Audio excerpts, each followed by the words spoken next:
यदि आपका भी सपना है यूपी बोर्ड एग्जाम 2023 में आप चाहते हैं 95% से ऊपर नंबर पाना चाहते हैं, आप चाहते हैं कि सामाजिक विज्ञान में आपको 70 में 70 नंबर मिले, तो आपको क्या करना पड़ेगा, बहुविकल्पी जो आपके प्रश्न उसको आपको फोकस करना पड़ेगा। आपको 20 नंबर क्या होंगे बहुविकल्पी प्रश्नों से मिलेंगे। तो यहाँ के सामाजिक विज्ञान की किताब में जितने भी चैप्टर है सभी चैप्टरों में 60 सबसे महत्वपूर्ण प्रश्नों को लेकर आए और आप इस वीडियो को पूरा देख लेते हो तो इन्हीं 60 प्रश्नों में से कोई ना कोई प्रश्न क्या होंगे 20 प्रश्न आपसे बोर्ड एग्जाम में पूछे जाएंगे। पूरा वीडियो आप लास्ट तक देखिएगा। लेकिन यहाँ पे मैं बता दूं कि लास्ट के जो 30 प्रश्न है, यहाँ पे लास्ट के जो 30 प्रश्न बिल्कुल इंपॉर्टेंट है और वो प्रश्न बिल्कुल आपको नहीं छोड़ना, इसीलिए लास्ट वाला 30 प्रश्न जरूर देखिएगा। पूरा जो प्रश्न हमारा क्या है 60 है, तो कहते हैं 60 में से आप सिर्फ क्या कहते हैं 30 प्लस, यहाँ पे 60 में से 30 प्लस प्रश्नों का उत्तर आप सही दे देते हैं तो मान के चलिए बहुत बढ़िया आपका तैयारी है। तो चलिए इस वीडियो को स्टार्ट करते हैं और देखते हैं कौन कौन से प्रश्न हमारे सामने आने वाले हैं। पूरा देखिए आपके सामने आ चुका है पहला प्रश्न काफी इंपॉर्टेंट है। ये प्रश्न दे रहा है कि 13 अप्रैल 1919 को किस घटना से संबंधित है। आपको बताना है कि 13 अप्रैल 1919 किस घटना से संबंधित है। सभी लोग मेरे साथ कमेंट सेक्शन में कमेंट कीजिए और अपने आप को पहचानिए कि आपको कितने प्रश्नों का उत्तर तैयार है। तो जल्दी से सभी लोग कमेंट सेक्शन में कमेंट करेंगे भैया 13 अप्रैल 1919 किस घटना से संबंधित है। सत्याग्रह आंदोलन की शुरुआत हुई थी, साइमन कमीशन का भारत आगमन हुआ था, असहयोग आंदोलन की शुरुआत हुई थी कि जलियांवाला बाग हत्याकांड हुआ था। जल्दी से सभी लोग कमेंट सेक्शन में कमेंट करेंगे। जिनको पता है कमेंट में बिल्कुल कमेंट करते हैं। प्रत्येक क्वेश्चन का जो आंसर है आपको कमेंट सेक्शन में कमेंट करना है। तो जो भी स्टूडेंट इस चैनल पे उनको पता चल जाएगा हाँ इस बच्चे ने क्या किया, बहुत बेहतरीन तैयारी किया है। तो यहाँ पे देखिएगा सही विकल्प आपका हो जाएगा जलियांवाला बाग हत्याकांड। ये जो जलियांवाला बाग हत्याकांड हुआ था आपको कब हुआ था, 13 अप्रैल 1919 को हुआ था, आपको याद रखना है। अगला प्रश्न देखिएगा काफी इंपॉर्टेंट है, दूसरा प्रश्न भी आपको दिखाई दे रहा है। यहाँ पे पूछा जा रहा है कि असहयोग आंदोलन का मुख्य कारण क्या था। जल्दी से सभी लोग कमेंट सेक्शन में बताएंगे कि रॉलेट एक्ट था, प्रथम विश्व युद्ध था,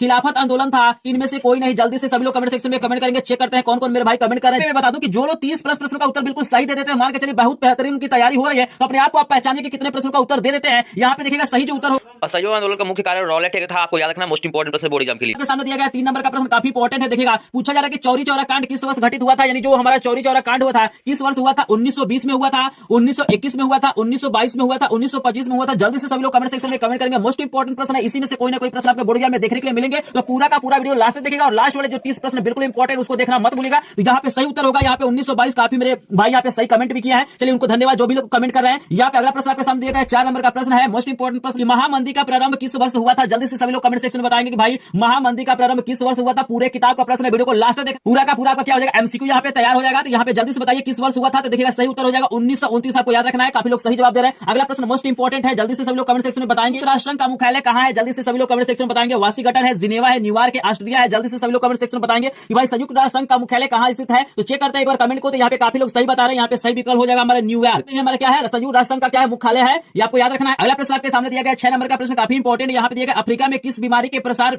से अधिकांश जानवरों की मृत्यु हो गई। जल्दी से सभी लोग कमेंट सेक्शन में बताएंगे प्लेग था, दिया गया रीडर पेस्ट और तीसरा ऑप्शन दिया गया है मलेरिया और चौथा ऑप्शन आपको दिया एनिमल फीवर। तो यहाँ पे जल्दी से सभी लोग कमेंट सेक्शन में बताइए कौन सा ऑप्शन सही होगा। तो ये देखिएगा दूसरा वाला ऑप्शन हमारा क्या हो जाएगा सही हो जाएगा, आपको याद रखना है। यहाँ पे देखिए यहाँ पे 60 प्रश्न है, हो सकता है बाय द वे मुझसे कहीं मिस्टेक भी हो सकता है, ठीक है ना। अगर किसी प्रश्न में अगर मिस्टेक हो जाता है तो प्लीज आप लोग मुझे माफ करिएगा, क्योंकि यहाँ पे 60 प्रश्न तो हो सकता है कहीं ना कहीं मुझसे मिस्टेक हो गया होगा। प्रश्न का उत्तर मैंने गलत दिया होगा तो आप लोग सही उत्तर क्या करेंगे कमेंट सेक्शन में बताएंगे। और यहाँ पे देखिएगा इस वीडियो का एक टारगेट रखते हैं, यहाँ पे क्या है 60 प्रश्न है, इस वीडियो का टारगेट हम सिर्फ रखते हैं 50 लाइक। यहाँ पे क्या करना है 50 लाइक आपको कंप्लीट करना है। अगर वीडियो आपको पसंद आएगा तो प्लीज एक बार लाइक कीजिएगा। अगर चैनल पे नए हुए चैनल को सब्सक्राइब भी करेंगे, क्योंकि एकमात्र चैनल है जो क्या करता है डेली फ्री लाइव क्लासेज और पीडीएफ नोट और मैराथन क्लासेज आपको प्रोवाइड करता है। देखिए पहली बार मैं बोर्ड एग्जाम की तैयारी नहीं करा रहा हूं, इसके पहले भी स्क्रीन पे देख सकते हैं मैं 2022 में क्या किया था तैयारी कराया था। और मेरे चैनल से पढ़ के यहाँ पे क्या हुआ बहुत सारे स्टूडेंटों का क्या हुआ 95% सुपर नंबर आया है। अगर आपका आपके सामने लेके आते हैं अगला प्रश्न, लेकिन प्लीज एक बार हमारा सपोर्ट करेंगे। चैनल नया है तो चैनल को सपोर्ट करेंगे और 50 लाइक कंप्लीट करने की कोशिश करेंगे। आपके सामने आ रहा है 7 नंबर का प्रश्न। I am belong to Budaun district from UP और मेरा 10th में 90.33% आया है, जिसका श्रेय मैं अपने माता पिता and EMS with Anurag sir को देना चाहती हूँ।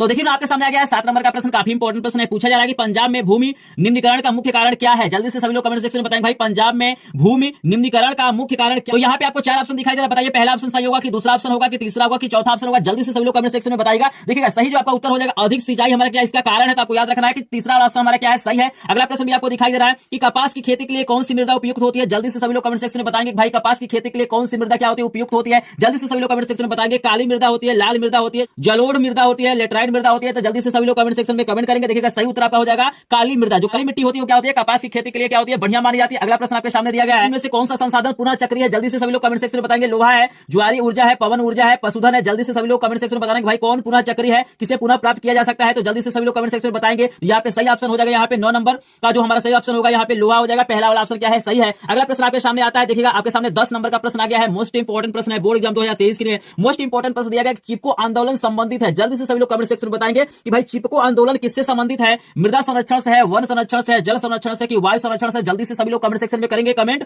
और जल्दी से बताइए कौन सा ऑप्शन सही होगा। ये आंसर होगा वन संरक्षण। आपको याद रखना है कि जो चिपको आंदोलन चलाया गया था वन संरक्षण के लिए चलाया गया था, तो आपको याद रखना है। यहाँ पे आपका हो गया 10 प्रश्न। तो जल्दी से मुझे कमेंट सेक्शन में मेरे भाई बताइए कि 10 में से कितने प्रश्नों का उत्तर आपको पता था। अगर 10 में से आपको 5 प्लस प्रश्नों का उत्तर पता था तो मान के चलिए आपका बहुत बेहतरीन तैयारी हो रहा है। और 60 में से आप क्या करते हैं 30 प्रश्नों का उत्तर सही सही दे देते हैं तो मान के चलिए पूरे चैप्टर का आपका बहुत बढ़िया तैयारी चल रहा है, क्योंकि यहाँ पे प्रत्येक चैप्टर के इंपॉर्टेंट प्रश्न लिया गया है, प्रत्येक चैप्टर से प्रश्न लिया गया है। तो वीडियो को पूरा का पूरा वॉच जरूर करेगा और टारगेट को एक बार पूरा करेंगे। 10 प्रश्न हो गया, 10 लाइक करने की कृपया करेंगे। चलिए आपके सामने आता अगला प्रश्न। आपके सामने दिया गया है कि सुंदरवन राष्ट्रीय पार्क किस राज्य में स्थित है। जल्दी से सभी लोग कमेंट सेक्शन में बताइएगा। असम में है, पश्चिम बंगाल में, उड़ीसा में कि मध्य प्रदेश में। जल्दी से बताना है कि सुंदरवन राष्ट्रीय पार्क किस राज्य में स्थित है। तो यहाँ पे काफी लोग सही बता रहे हैं, कुछ लोग गलत भी बता रहे हैं। सही आंसर होगा पश्चिम बंगाल। आपको याद रखना है कि पश्चिम बंगाल में हमारा क्या है सुंदरवन राष्ट्रीय पार्क स्थित है। अगला प्रश्न आपके सामने दिया गया है, मोस्ट इंपोर्टेंट प्रश्न देखिएगा। ये बोर्ड एग्जाम 2023 के लिए मोस्ट इंपोर्टेंट प्रश्न है कि भाई टिहरी बांध परियोजना किस राज्य में स्थित है। जल्दी से सभी लोग कमेंट सेक्शन में बताएंगे कि टिहरी बांध परियोजना किस राज्य में स्थित है। पंजाब में है, उत्तराखंड में, गुजरात में कि मध्य प्रदेश में। जल्दी से सभी लोग कमेंट सेक्शन में बताएंगे। यहाँ पे सही ऑप्शन आपका हो जाएगा उत्तराखंड। आपको यहाँ पे ऑप्शन नंबर 3 क्या हो जाएगा करेक्ट हो जाएगा। आपको याद रखना है कि टिहरी बांध परियोजना किस राज्य में है तो उत्तराखंड में है। प्रश्न आपके सामने दिया गया है 13 नंबर का प्रश्न, काफी इंपॉर्टेंट है। यहाँ पे पूछा जा रहा है कि भारत की पहली नदी घाटी परियोजना किस नदी पर बनाई गई। जल्दी से सभी लोग कमेंट सेक्शन में बताएंगे। 13 नंबर प्रश्न का उत्तर सभी को सब्सक्राइब करते रहेगा, वीडियो को लाइक करते रहेगा। अगर आपका भी सपना है 95% से ऊपर तो जरूर सब्सक्राइब करेगा। अगर आपको सारे के सारे पीडीएफ नोट चाहिए, जो भी मैंने इंपॉर्टेंट पीडीएफ नोट बनाया, अगर चाहिए तो आपको लिंक दिया गया डिस्क्रिप्शन में, ग्रुप को ज्वाइन कीजिए। अगला प्रश्न आपके सामने दिया गया मोस्ट इंपॉर्टेंट प्रश्न है भैया शोक नदी किसे कहा जाता है। सतलज नदी को कहा जाता है, महानदी को कहा जाता है, नर्मदा नदी को कहा जाता है, दामोदर नदी को कहा जाता है। जल्दी से सभी लोग कमेंट सेक्शन में बताइए कि शोक नदी किसे माना जाता है। आपका सही ऑप्शन हो जाएगा दामोदर नदी को हम लोग क्या कहते हैं शोक नदी के रूप में जानते हैं। अगला प्रश्न आपके सामने दिया गया है 44 नंबर का प्रश्न भी आपके सामने दिया गया है, मोस्ट इंपॉर्टेंट है कि भाई निम्नलिखित में से कौन सा जल सर्वाधिक खारा होता है। वर्षा का जल हो जाएगा, अधोभौमिक जल हो जाएगा, समुद्री जल हो जाएगा कि नदी का जल होगा। आई थिंक जहां तक मुझे लग रहा है कि समुद्री जो जल होता है यही क्या होता है सबसे अधिक क्या होता है खारा होता है। ठीक है ना, आपको याद रखना है। यहाँ पे 44 प्रश्न हो गया, लेकिन अभी तक आपने क्या किया 44 लाइक नहीं किया, तो क्या आप लोग सपोर्ट करते हैं बताइए। 44 प्रश्न हो गया, 44 लाइक नहीं है, तो यहाँ पे जो लोग कंजूसी की है जल्दी से एक बार वीडियो को क्या करेंगे लाइक करेंगे, क्योंकि आपका लाइक हमारा क्या होता है मोटिवेशन होता है। आपको तो लाइक करने से कुछ नहीं मिलता है, लेकिन हमें क्या होता है बहुत कुछ मिलता है, आपका प्यार मिलता है, आपका सपोर्ट मिलता है। यदि आप इस चैनल से प्रेम करते हैं, आपको लग रहा है कि सर जो प्रश्न बता रहे हैं इंपॉर्टेंट है, ऐसे मतलब प्रश्न हमारे बोर्ड एग्जाम में आते हैं, इससे आपको कुछ लाभ मिल रहा है, कुछ नॉलेज मिला है, तो प्लीज एक बार वीडियो को लाइक कीजिएगा और चैनल पे नए हो तो चैनल को सब्सक्राइब जरूर करेगा। यहाँ पे आपको पूरा का पूरा बोर्ड एग्जाम की तैयारी कराया जाएगा और इस बार भी टारगेट मेरा यही है कि आपका नंबर क्या हो जाए 95% से ऊपर आए। तो चलिए स्टूडेंट आपके लिए लेकर आता है 45 नंबर का। लेकिन आपके सामने आ गया है 45 नंबर का प्रश्न, काफी इंपॉर्टेंट प्रश्न। यहाँ पे पूछा जा रहा है कि निम्न वृक्षों में से कौन सा वृक्ष सदाबहार वृक्षों की श्रेणी में आता है। जल्दी से सभी लोग कमेंट सेक्शन में बताएंगे कि कौन सा ऐसा वृक्ष है जो सदाबहार वृक्षों की श्रेणी में आता है। महोगनी है, साल है, शीशम है कि बबूल है। जल्दी से सभी लोग कमेंट सेक्शन में कमेंट करेंगे। यहाँ पे देखिएगा सही उत्तर आपका हो जाएगा महोगनी, जो हमारा वृक्ष है। आप लोग गूगल वगैरह पे सर्च करके इसके बारे में पढ़ सकते हैं। ये क्या होता है सदाबहार वृक्षों की श्रेणी में आता है, आपको याद रखना है। अगला प्रश्न आपको दिया गया है कि भारत में सबसे ज्यादा वन किस राज्य में पाए जाते हैं। जल्दी से सभी लोग कमेंट सेक्शन में बताइए कि कौन सा ऐसा राज्य है जहाँ पे सबसे ज्यादा वन पाए जाते हैं। जल्दी से सभी लोग बताइए। झारखंड है, अंडमान निकोबार है, छत्तीसगढ़ है कि उत्तरांचल है। जल्दी से सभी लोग कमेंट सेक्शन में बताएंगे तो सही उत्तर हो जाएगा छत्तीसगढ़।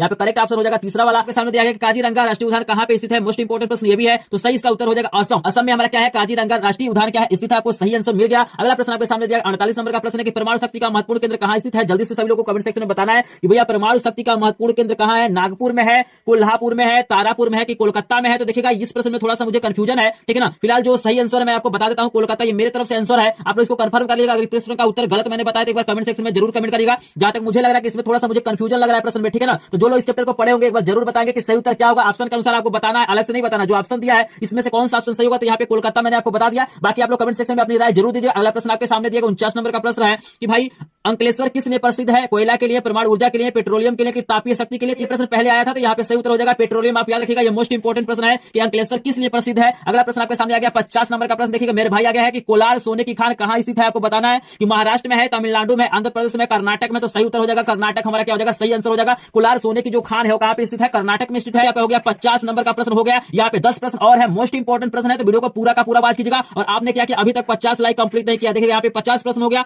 अगर आप लोगों ने क्या किया एक लाइक किया होगा तो यहाँ पे क्या होंगे 50 लाइक कंप्लीट हो गए होंगे। तो यहाँ पे अभी भी देख सकते हैं आप लोग 50 लाइक कंप्लीट नहीं हो। प्लीज अगर आपको प्रश्न इंपॉर्टेंट लगा है, आपको लगा है कि सर बहुत मेहनत करके इस वीडियो को बनाया है, तो मुझे क्या करना पड़ता है पहले प्रश्न को ढूंढना पड़ता है, प्रश्न को लिखना पड़ता है, उसके बाद रिकॉर्ड करना पड़ता है, उसके बाद एडिट करना पड़ता है, तब जाके आपके लिए हम क्या करते हैं प्रश्न लेके आते हैं। अगर आप लोग लाइक नहीं करेंगे, चैनल को सब्सक्राइब नहीं करेंगे, वीडियो को शेयर नहीं करेंगे, वॉच नहीं करेंगे, तो बताइए हम लोग कैसे मोटिवेट होगा, किस तरह से आपको वीडियो प्रोवाइड करेंगे। अगर आप लाइक करेंगे, टारगेट को पूरा करेंगे, तभी हमें क्या होता है मोटिवेशन मिलता है। और हम लोग क्या कहते हैं 50 नहीं 100 प्रश्नों को क्या करते हैं एक साथ पढ़ाते हैं। यहाँ पे आप सोच सकते हैं एक वीडियो जो बनाता है कितना समय उसे लगता है। तो प्लीज एक बार लाइक जरूर करेंगे, चैनल नया चैनल को सपोर्ट जरूर करेंगे। तो चलिए आपके सामने लेके आते हैं अगला क्वेश्चन। आपके सामने आ गया 51 नंबर का प्रश्न, मोस्ट इंपोर्टेंट प्रश्न है कि हेमेटाइट का संबंध किस खनिज से है। आपको बताना है कि जो हेमेटाइट है वो किस खनिज का क्या है, अयस्क का है। जल्दी से सभी लोग कमेंट सेक्शन में बताइए, तांबे का है, सोने का है, बक्साइट का है कि लौह का है। जल्दी से सभी लोग कमेंट सेक्शन में बताइएगा। सही आंसर हो जाएगा लौह अयस्क से संबंधित है। जो हेमेटाइट है हमारा क्या है, लौह अयस्क से क्या है संबंधित। आप लोग याद रखें। अगला प्रश्न आपके सामने दिया है, कपास की खेती के लिए कौन सी मृदा उपयुक्त होती है। ये भी प्रश्न पहले आया था, मैंने कुछ एक्स्ट्रा भी प्रश्न ले लिया ताकि आपको पूरा का पूरा 60% क्लियर हो जाए। यहाँ पे देखिए सही उत्तर हो जाएगा काली मिट्टी। ये भी प्रश्न लगातार पूछा जाता है कि भाई कपास की खेती के लिए किस प्रकार की मिट्टी की आवश्यकता होती है, तो काली मिट्टी की आवश्यकता होती है, आपको याद रखना है। अगला प्रश्न आपके सामने दिया गया है 53 नंबर का प्रश्न, निम्नलिखित में से कौन सा एक संभावित संसाधन है। जल्दी से सभी लोग कमेंट सेक्शन में बताएंगे कि कौन सा ऐसा संसाधन है जो क्या है संभावी है। तो सही उत्तर आपका हो जाएगा यहाँ पे पवन ऊर्जा क्या है हमारा संभावित संसाधन, आपको याद रखना। अगला प्रश्न आपके सामने मोस्ट इंपोर्टेंट दिया गया है कि टाइगर प्रोजेक्ट किस वर्ष आरंभ किया गया। जल्दी से सभी लोग कमेंट सेक्शन में बताएंगे 1973 में, 1980 में, 1975 में, 1989 में। तो सही उत्तर आपके सामने हो जाएगा 1973 में क्या किया गया,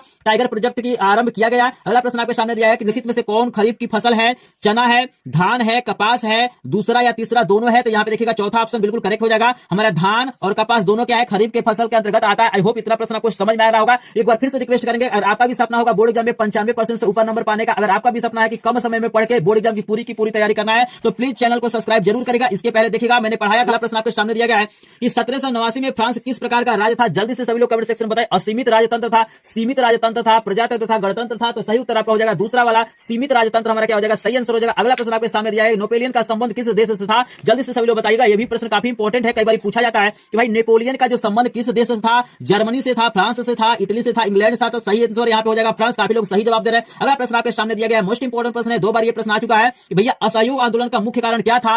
रॉलेट एक्ट था, प्रथम विश्व युद्ध था, इनमें से कोई नहीं था कि खिलाफत आंदोलन। असहयोग आंदोलन का मुख्य कारण हमारा रॉलेट एक्ट था, आपको याद रखना है। मोस्ट इंपोर्टेंट प्रश्न बोर्ड एग्जाम। 61 नंबर का प्रश्न दिया गया है कि महात्मा गांधी दक्षिण अफ्रीका से कब वापस आए थे। जल्दी से सभी लोग कमेंट सेक्शन में कमेंट करेंगे। यहाँ पे 61 नंबर प्रश्न का आपको क्या करना, उत्तर कमेंट सेक्शन में बताना है कि भैया महात्मा गांधी दक्षिण अफ्रीका से वापस कब आए थे, 1914 में, 1915 में, 1918 में, 1919 में। तो इस प्रश्न का उत्तर आप लोग 61 नंबर प्रश्न का उत्तर जरूर कमेंट कीजिएगा, जिससे मुझे पता चलेगा कि आपने क्या किया है, वीडियो को अंत तक देखा है। क्योंकि 61 नंबर हमारा लास्ट प्रश्न है, तो अगर आप इस प्रश्न का उत्तर क्या करते हैं, कमेंट करते हैं, तो मैं क्या करूंगा, अन्य प्रकार के प्रश्नों का भी क्या करूंगा, वीडियो बनाऊंगा। और प्रत्येक चैप्टर का मैं इंपॉर्टेंट प्रश्न कराता हूं लाइव क्लासेस में, तो आप लाइव क्लासेस ज्वाइन जरूर करेगा। अगर आपने अभी तक लाइक नहीं किया तो प्लीज एक बार लाइक करिएगा, चैनल पर चैनल को सब्सक्राइब करेंगे। वीडियो कैसा लगा, क्या क्या प्रश्न में गलती हुआ है, क्या क्या सही है, आप लोग कमेंट सेक्शन में अपनी राय जरूर दीजिएगा। तो मिलते हैं नेक्स्ट वीडियो में, तब तक के लिए आपका धन्यवाद। जो ने भी अभी अनुराग सर का चैनल सब्सक्राइब नहीं किया है प्लीज जल्दी से कर लीजिए। अगर आपको अच्छी स्टडी चाहिए तो